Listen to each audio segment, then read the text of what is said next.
जय श्री कृष्ण भक्तों। ओडिशा के पुरी में भगवान जगन्नाथ का निज धाम है। हिंदुओं के 4 धाम में एक प्रमुख धाम है जगन्नाथपुरी। आषाढ़ के द्वितीया तिथि को भगवान जगन्नाथ जी की रथ यात्रा निकाली जाती है। इसे रथ भी कहते हैं। हिंदुओं में रथ यात्रा का विशेष महत्व है। संसार में एकमात्र जगन्नाथ भगवान ही ऐसे भगवान हैं जो अपने गर्भगृह को त्याग कर आम जनता को दर्शन देने के लिए रथ में सवार होकर बाहर आते हैं। जगत के नाथ यानी जगन्नाथ, नाथ के होते हुए भला कौन अनाथ हो सकता है। भगवान जगन्नाथ का ऐसा स्वरूप कैसे बना, इसकी एक प्राचीन कथा है। मध्य भारत में इंद्रदुम्न नाम का एक राजा राज्य करता था। उसकी नगरी का नाम अवंतिकापुरी था।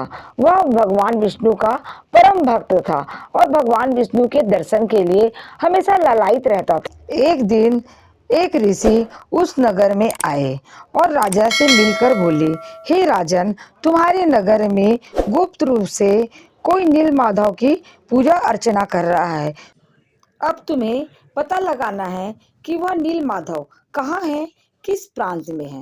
राजा ने अपने मुख्य पुजारी के छोटे भाई विद्यापति को नील माधव की खोज में भेज दिया।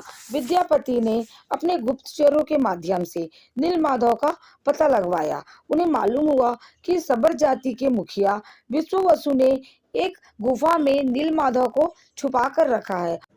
नील माधव की वह पूजा अर्चना करता है और किसी को नहीं मालूम कि नील माधव कहाँ पर है। विद्यापति ने विश्ववसु से मालूम करने की कोशिश की कि नील माधव का पता बताओ मुझे, वो कहाँ पर है, किंतु विश्ववसु ने मना कर दिया कि नील माधव का पता मैं नहीं बता सकता तब विद्यापति सोचते हैं कि यदि मैं खाली हाथ गया तो महाराज से क्या जवाब दूंगा। तब विद्यापति यह सोचता है, क्यों ना मैं विश्ववसु की पुत्री ललिता से विवाह कर लूं, और वह उसे विवाह करने का प्रस्ताव रखता है। ललिता भी विद्यापति को पसंद करती थी और विद्यापति से विवाह कर लेती है। और विवाह के पश्चात एक दिन अपनी पत्नी से विद्यापति कहते हैं कि तुम अपने पिताजी से नील माधव का पता पूछ के आओ और मुझे नील माधव का दर्शन करना है। तो ललिता अपने पति की बात मानकर अपने पिताजी से पूछती है कि मुझे नील माधव का पता बता दीजिए पिताजी। विश्ववसु अपने पुत्री को मना करते हैं कि मैं तुम्हें नील माधव का पता नहीं बता सकता, किंतु उनकी पुत्री कहती है कि मैं अन्न जल ग्रहण नहीं करूंगी और अपने प्राण को त्याग दूंगी यदि तुम नील माधव का पता मुझे नहीं बताओगे तो। विश्ववसु अपनी पुत्री की प्रेम के वशीभूत होकर कहते हैं, मैं तुम्हें पता अवश्य बताऊंगा, किंतु मेरी एक शर्त है। विद्यापति अपनी आंखों में पट्टी बांधकर ही मेरे साथ नील माधव का दर्शन करने को चलेंगे। किंतु विद्यापति कपट करता है और धोखे से अपने हाथों में सरसों की बीज लेकर चलता है और रास्ते में उसे डालते जाता है। जब नील माधव के इतने सुंदर स्वरूप को विद्यापति देखता है तो वह देखता ही रह जाता है और घर वापस जाकर वह महाराज को सारा वृत्तांत सुना देता है। महाराज विद्यापति के साथ नील माधव को लेने जाते हैं उस गुफा में, तो क्या देखते हैं कि नील माधव अंतर्ध्यान हो गए। राजा को अपने किए पर पश्चाताप होता है।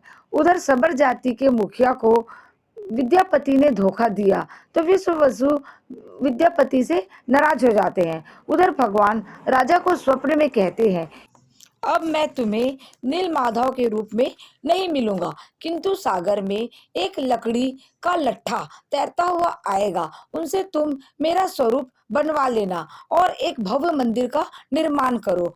उस लकड़ी से मूर्ति बनवाकर उस मंदिर में स्थापना करो। राजा के स्वप्न के अनुसार सुबह वह पहरेदारों को समुद्र के किनारे भेजता है। वह तैरता हुआ एक लकड़ी का लट्ठा दिखाई देता है। सभी लोग उसे लाने की बहुत कोशिश करते हैं, किंतु कोई उसे हिला तक नहीं सकते।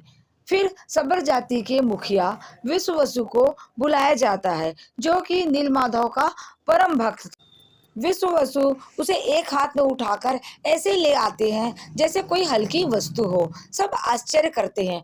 फिर कारीगर को बुलवाकर उसे आकार दिया जाता है, किंतु कोई भी उस लकड़ी में एक कील तक उसमें घुसा नहीं सका। फिर राजा को जगन्नाथ जी स्वप्न में दर्शन देकर कहते हैं कि हे राजन, तुम देवताओं के शिल्पकार विश्वकर्मा की आराधना करो, वही आकर इसको आकार देंगे। राजा इंद्रद्युम्न के प्रार्थना पर विश्वकर्मा जी आते हैं और कहते हैं, हे राजन, मेरी 3 शर्त है, उसके बाद ही मैं यह कार्य करूंगा। राजा कहते हैं, क्या शर्त है, बताइए। हमें सारी शर्तें आपकी मंजूर है। विश्वकर्मा जी कहते हैं, मैं 21 दिनों में मूर्ति को आकार दूंगा। कोई भी मेरे कक्ष में नहीं आएगा इसके दौरान, और मेरा कक्ष बंद रहेगा। मैं ही आकार पूरा हो जाने पर ही बाहर आऊंगा। फिर राजा कहता है, ठीक है, आपकी शर्तें हमें मंजूर है।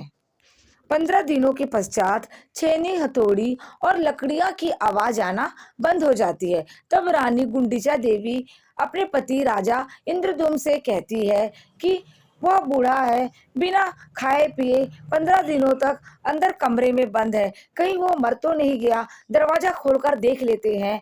रानी जिद करने लग जाती है।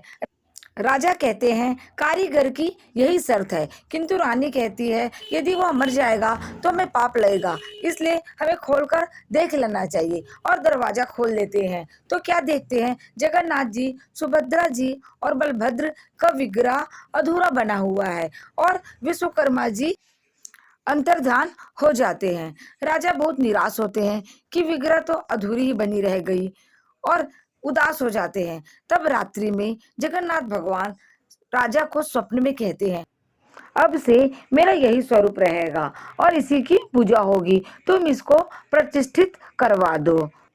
भगवान जगन्नाथ कलयुग के भगवान हैं। जय जगन्नाथ। प्यारे भक्तों, आपको यदि हमारी कथा अच्छी लगी हो तो लाइक, शेयर, सब्सक्राइब जरूर करिए, ताकि आपको आगे की कथा और सुनने को प्राप्त होते रहे। जय श्री कृष्णा।